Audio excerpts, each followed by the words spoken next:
Have beer and pretzels. Yeah, like Jimmy Kimmel and what was that guy's name? Adam Carolla. The Man Show. Yes, Are we live? Good. Yeah, we should call this the Man Show. we are. This is the man show. When the cat's away, the mice will play. Yeah. Well, then that would mean we're mice, though. All right, we're live. Good. All right. Hi, everybody. Welcome to Finance Friday. It is the Man Show Friday. Beer and pretzels. I know. I heard Mick crack something. It was probably a soda, but I couldn't see it. But I heard it break, and I'm like, "Is that a beer?" It was probably a soda. Well, you remember the Adam Carolla and Jimmy Kimmel when they had the Man Show. The man show, yeah. You remember that, right? Absolutely. That was Absolutely. before Jimmy became important. Yeah. Oh yeah. Well, and I guess we need to mention that it is the man show today. I mean, it's Jim and Mick, Amy. His jersey. Yeah, and I mean, we're actually enjoying the NFL draft today, and we Jim and we jokingly said, the cat's away, the mice will play. Let's call this Man Show Friday. Drink beer, eat pretzels, and we can't forget about bacon. Hey, and we're gonna talk a little football. Maybe we talk all football today, huh? That would be great. No, but yeah, she'll kill us. Yeah. Well, she'll kill you. She'll kill you. She'll have to catch me. That's true. Yeah, you're 100 miles away. But I have to sit back because when I sit up here like this, I see an awful glare coming off of my head. You look fantastic, and I got a light right above my head with a pretty good glare. So how's that if I sit back? You look pretty chill. Yeah. All right. Yeah. Well, which is good. Chill is good on a Man Show Friday. Man Show Friday. Chill is good. That's what we're looking for. Good. All right. So you want to get into it? We'll talk a little. Well, first of all, are you happy with what the Falcons did in the draft? You know what? I am, right? To have, Calvin Ridley fall to us at 26. Now remind everybody what he plays. Who is he? Wide receiver coming out of Alabama. Great compliment to what we already have there with Julio Jones and Mohamed Sanu. So I'm ecstatic about that.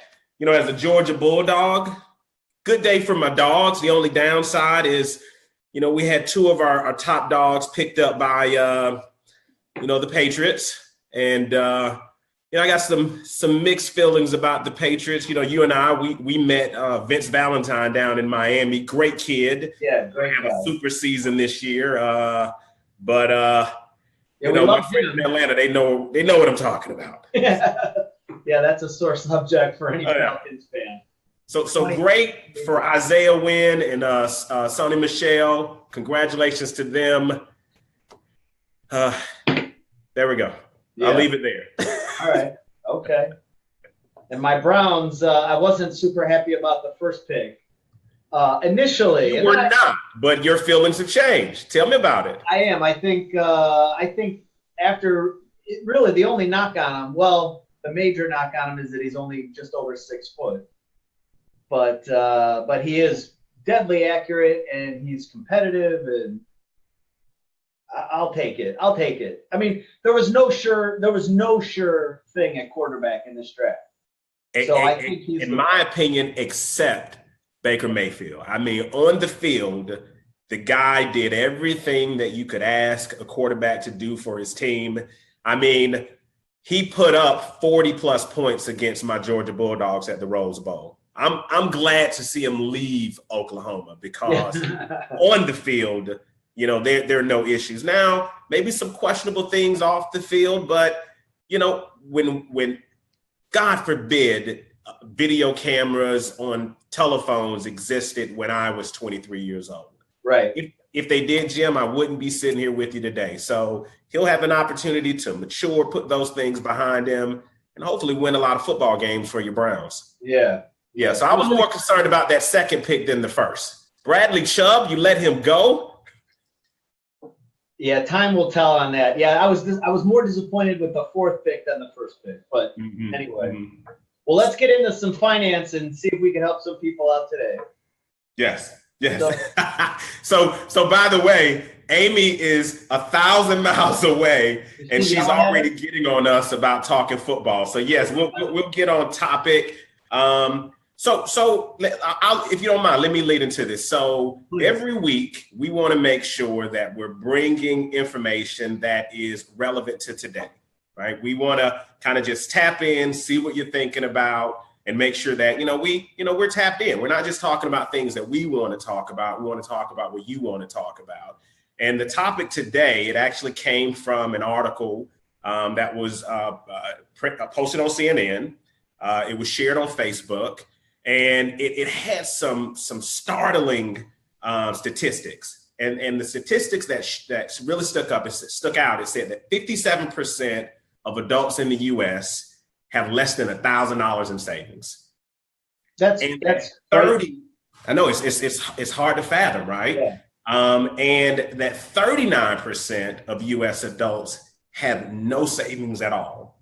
So, we have a list of basically, 6 financial habits that everyone should use, whether you make $40,000 a year or $400,000 a year.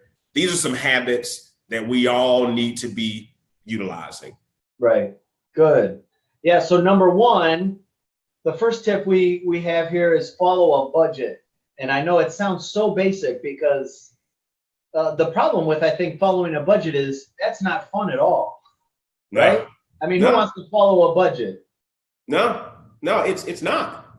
And, and following a budget, I think paying down debt is critical. And we talk about debt all the time, and following a budget, I think the biggest piece for most people is they get this credit card debt, and then then they really don't have a budget because they know they have to pay off the debt, and then whatever's left they spend. And then savings, to your point on why there's such little savings in the country, there's no more money at the end of their week.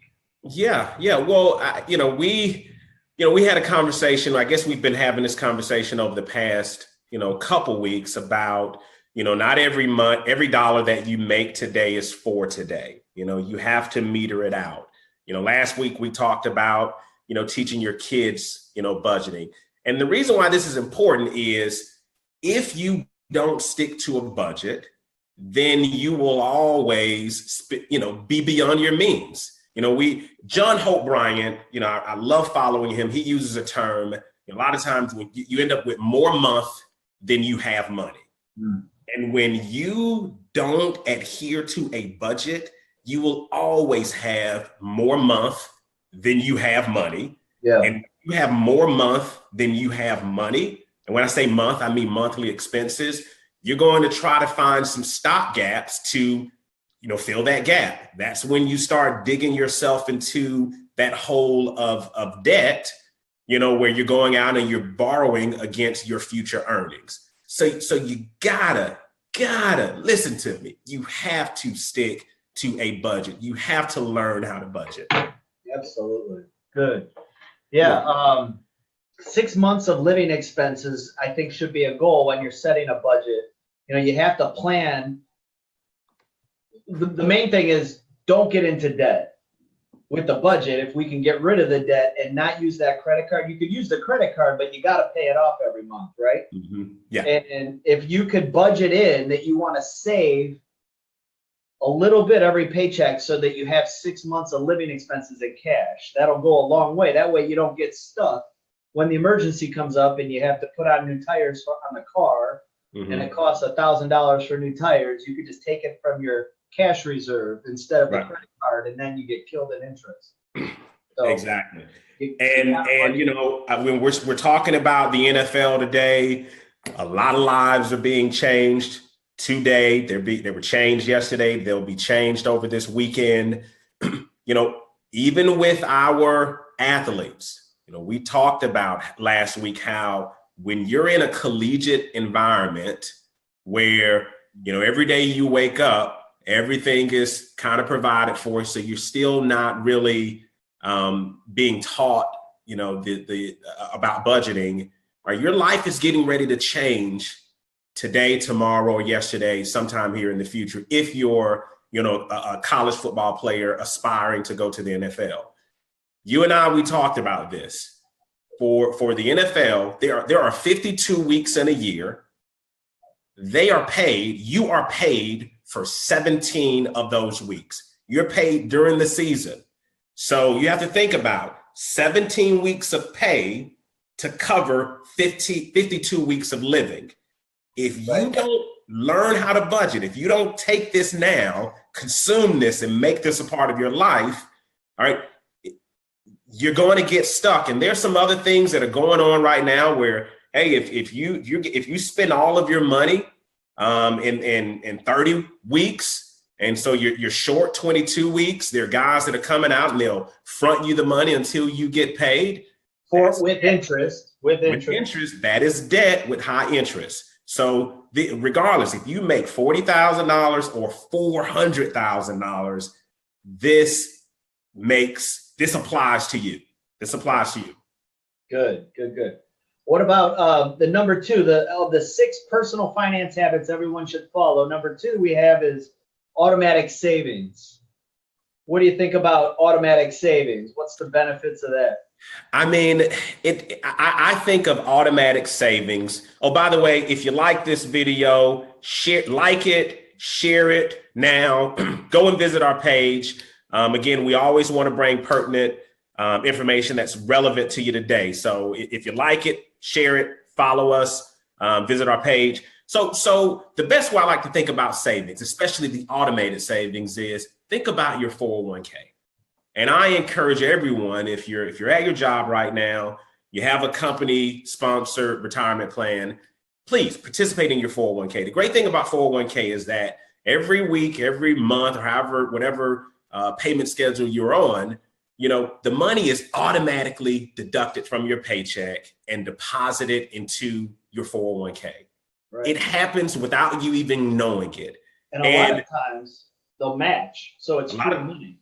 A lot of times they'll match. And the great thing about that is that you get used to that money being automatically taken out of your check, deposited into an account that you'll use for the future, and you don't even think about it. Well, the same thing is with automatic savings. If you want to build your savings, you have to make it to where it's just automatic. You don't even have to think about it. If on the same day that you get paid, whatever your goal is, whatever you can afford to set aside, and trust me, if you're sticking to a budget, if you adhere to rule number 1, everyone can afford something, all right?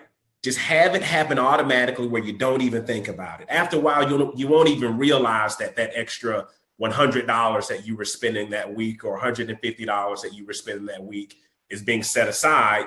And then sometimes, you look there a month or 2 later or a year later, and you've set aside a significant amount of money. What would you say? Yeah, I would say, we had our 17-year-old nephew live with us for about a year. And so he got his first job. He was 17 years old. And we said, and I think this is a really good thing to start with younger people. If you could teach them to start saving, what we did was every paycheck that came in, 10% went to savings for a rainy day. 10% went to an investment account, and 80% he could blow on candy and vending machines and video games. It didn't matter. He could blow the 80% because he took care of his business and saved his 20% over here. Oh, yeah. So I think it's critical that you get them, the earlier the better you start them saving, the better. And there are a lot of ways that you can kind of just drill that in. I recall I used to, every day when I walked into the house, I would reach in my pockets and I'd take any loose change. And I still have this container here today where every day when I get home, I take any loose change that I have in my pockets and I sit in this container and I let it accumulate. And you'll be surprised if you're throwing in quarters, dimes, or whatever that are in your pockets at the end of every day into a side container, how much you'll accumulate. Now, don't let it sit there for long. Take it, put it in the bank so you can get some interest on it. But there are a lot of ways that you can kind of engage in savings. Yeah, my buddy Joe, who's staying with us for a couple weeks, he growing up, he had a can just like that. Oh yeah. It would pay for his Florida trips. Oh yeah. Trips. That's how much change accumulates. Oh yeah. So right now it's paying for pizza for my kids. Now that I have teenage daughters, they know where I throw my coins. I come in and I'm like, hey, this thing looks a little light this week. Yeah. A lot of pennies in there. All the quarters seem to disappear. Yeah. All right. So today we're talking about the 6 personal finance habits everyone should follow. Number 1 was follow a budget. Yep. Number 2, automatic savings. Number 3 is a tough one. It's avoid impulse purchases. Yeah. So a perfect example of that would be, I have a really good friend of mine who works at Publix. He's a manager at Publix. Yeah. And for those of you who aren't in Florida, Publix is a grocery store, and it's a rather expensive grocery store.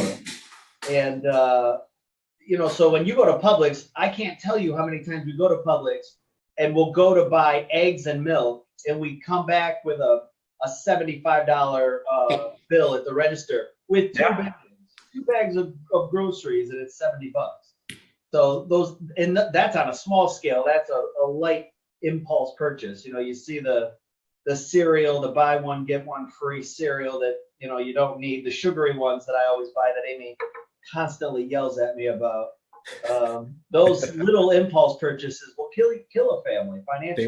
They will, and and they're small, but they add up over time, and they can destroy a budget. And look, I'm guilty of this as well. A lot of times, like my favorite store, I love going into the Nordstrom rack.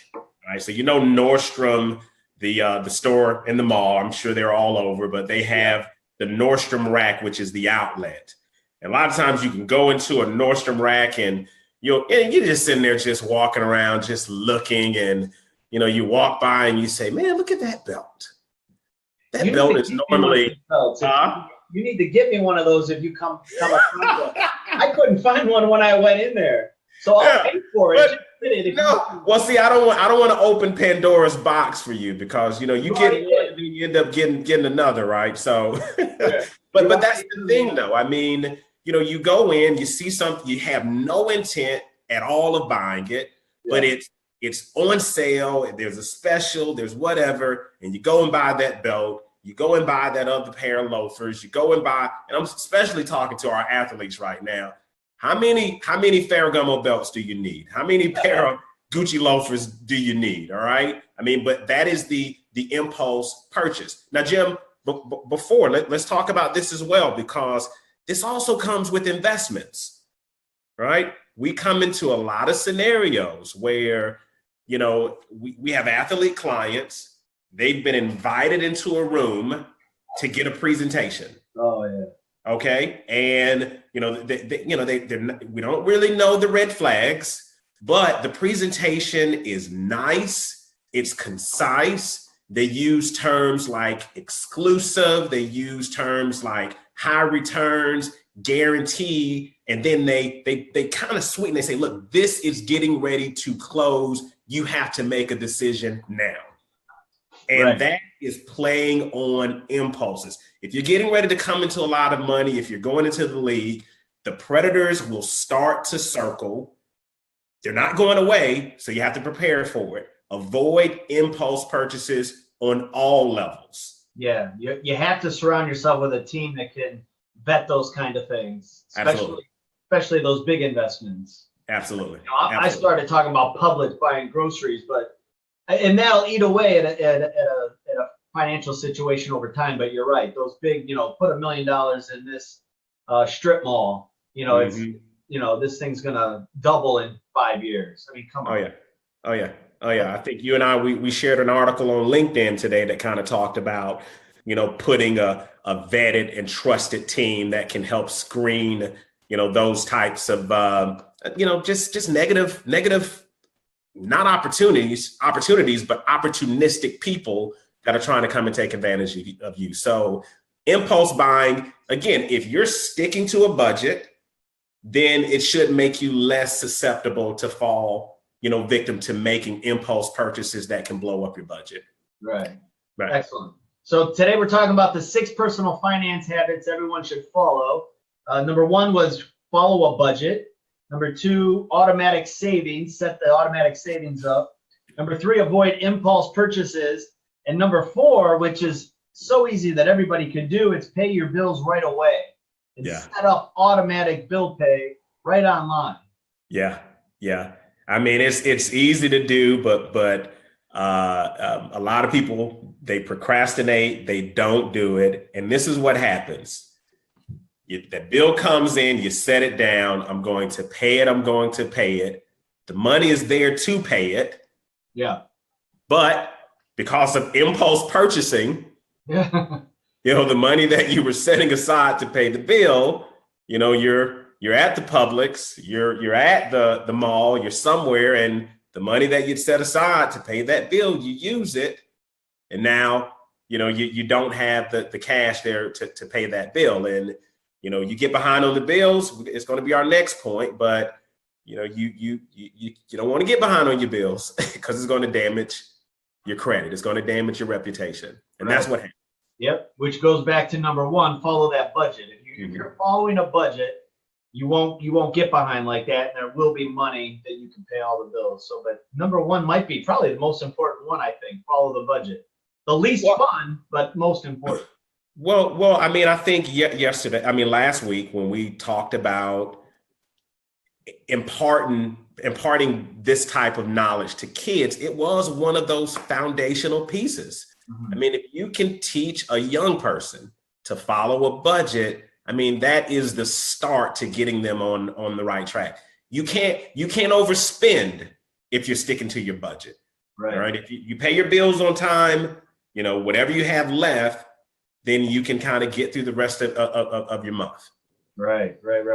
Yeah. So you can go right on your bank account online and set up an automatic bill pay, and it's just taken care of for you. But like you said, you got to make sure that you don't overdraw, because you definitely don't want to have late payments and things like that. So yeah. Which leads us to point 5. Yeah, point 5, review your credit report every 4 months. This one, I felt like this might be a little bit of an overkill, but it's probably a great practice to review every 4 months, because there was a statistic in there that said 20% of credit reports have errors. Yes. So 1 out of every 5 people, there's an error on your credit report. Absolutely. And I'll admit, I haven't looked at mine in a long time. I do. Really, a lot of the so again, I have one credit card that I use, and I use it to accumulate airline miles, because my daughters, they play competitive volleyball.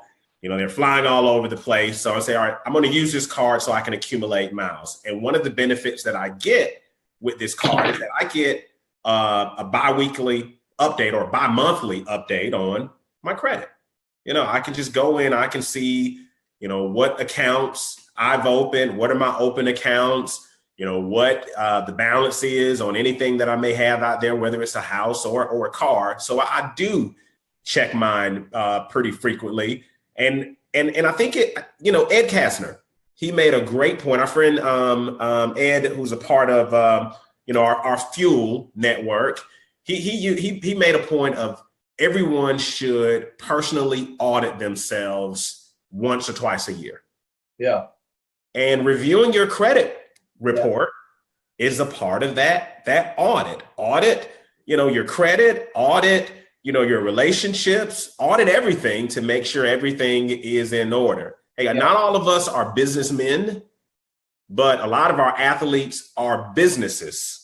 So they need to operate like businesses and audit themselves like businesses. Right. And not just the athletes, but individuals too should treat themselves like a business. Absolutely. Some of the most successful, actually, we have a family that was in our office just this week. And I met them in 2015. And that's what they said. We treat our family like a business. They have a balance sheet. They have reports on top of reports, and they're very efficient and very profitable. They treat themselves like a business.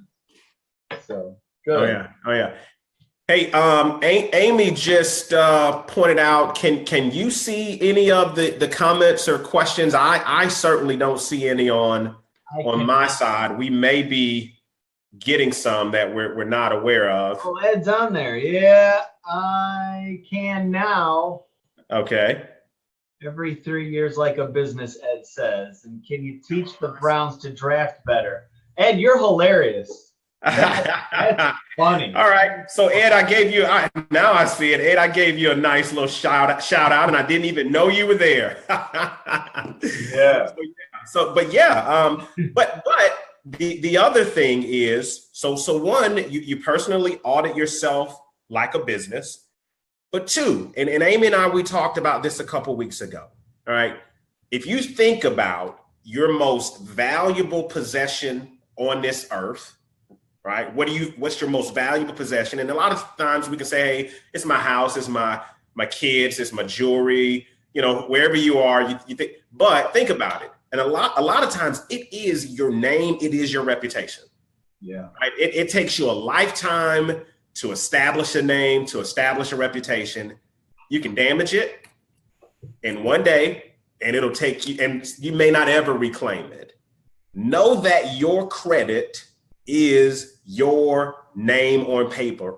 It is your financial reputation. And before you walk into any room to engage in any financial transaction, your credit walks into that room before you. All right. And they don't want to hear any excuses. There are no excuses. There are none. Right. So you have to protect and preserve your financial reputation on paper. You have to. So if you're adhering to the first 4 principles that we've covered, then it's going to put you in a stronger position to preserve that financial name, that financial reputation on paper. That's great. Yeah, let's review real quick. Let's do a recap, and then we'll hit the last one. So the 6 personal finance habits everyone should get into. Number 1 was follow a budget. Number 2, automatic savings. Set up an automatic savings. Avoid impulse purchases. Pay bills right away. Maybe set up an automatic bill pay on your bank online. Mm-hmm.